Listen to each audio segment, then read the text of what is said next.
Georgette Boyle of ABN AMRO Group now joins us on the phone line to talk more about that. Georgette, hi, good to have you. What is your sense really? Because gold clearly has been an underperformer in the previous quarter. We've started this month as well on a weaker note.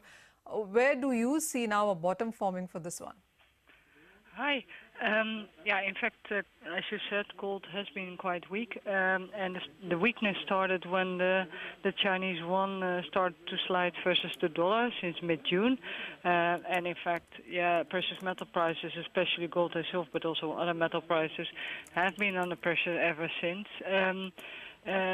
We don't expect a further sharp sell-off in the Chinese yuan, so I think these levels in gold, but also in silver and platinum, should start to become a bit of bottoming out.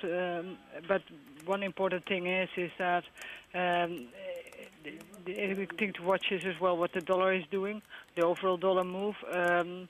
In general, if dollar moves up, precious metal prices are doing bad.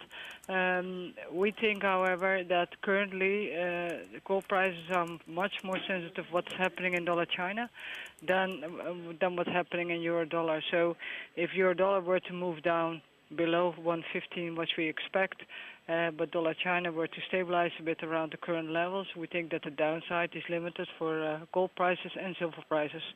So we see a bottoming out between 1200 and the current levels in gold, silver between 1520 and the current levels. So I think we are pretty close to the bottoms.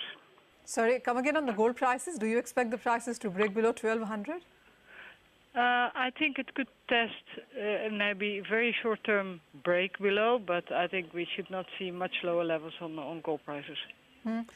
Georgette, if you look at the international reports, most people believe that the gold prices will end the year in a positive. We still have reports from major global banks reiterating that 1300, even 1400 on the higher side by end of 2019 is not ruled out. What is your own sense? We also expect higher gold prices by the end of next year. We were expecting a move down in the remainder of this year, so the move by itself is not a surprise to us. But the thing is as well, it should start bottoming out around these levels, and we also have 1400 for the end of next year, and that's mainly based on the fact that we think that the dollar will weaken again towards the end of this year and the entire next year, based on the fact that we